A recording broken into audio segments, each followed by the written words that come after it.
Ողջույն սիրելիներս, այսօրվա տեսանյութը նրանց համար է, ովքեր իմ ալիքում տեղադրած տեսանյութի ներքևում հարցեր էին տալիս, թե կտրված արդյունքը ինչպիսին է, այնտեղ կտրված վիճակը չեմ տեղադրել մսով սուջուխի, այստեղ ցույց տամ, տեսեք, ինչքան հարթ, լավ չորացած, երեսի ցելոֆանը արդեն թաղանթը արդեն հանված է։ Հիմա կտրատեմ, տեսեք կտրելուց հետո էլ ինչպես է կտրվում առանց փշուրների, ինչքան սիրուն փայլ ունի, պետք է ասեմ, սա կոնյակով տարբերակն է։ Ուրեմն նախկին տեսանյութում վաճառքի են եղել սուջուխները և ես կտրելու իրավունք չունեի։ Մի քանիսն էլ իմ համար էի պատրաստել, բայց պետք է երկրից դուրս հանեի, էլի կտրելու իրավունք չունեի, ահա տեսեք, ոչ փշրվում են, ոչ թելիկներով է, գույնը ինչքան սիրուն է, ամբողջ առնաջուրը հանած, մշակած, տեսեք ինչպիսի ճիլ սուջուխ է, կտրելուց ջլի կտորներ չեն ձգվում։ Իմ ալիքում յուրաքանչյուր մսային սուջուխ ունի գերազանց արդյունք, կարող եք տեսնել։ Գույնն էլ պետք է նշեմ, որ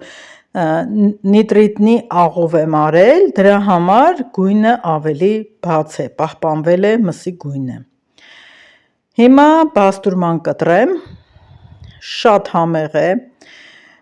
շատ-շատերին եմ առաջարկել մի կտոր խանութից գնված բաստուրմայից ուտել, հետո իմ պատրաստած բաստուրմայից և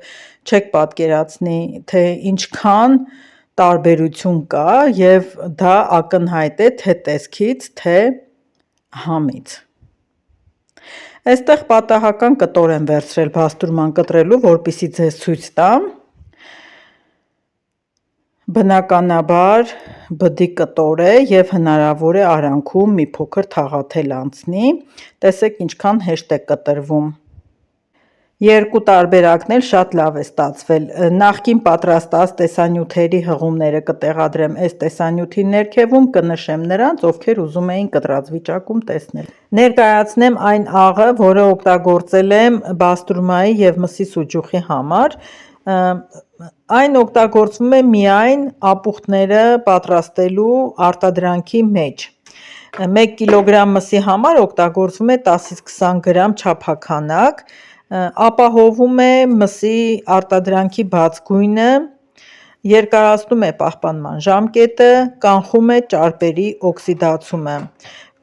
պարունակում է կերակրի աղ և նատրիումի նիտրիտ։ Պատվիրել եմ Wildberries-ից, ահա արտիկուլը, կարող եք օգտվեք, դուք էլ պատրաստեք և պահպանեք մսի որակը և գույնը։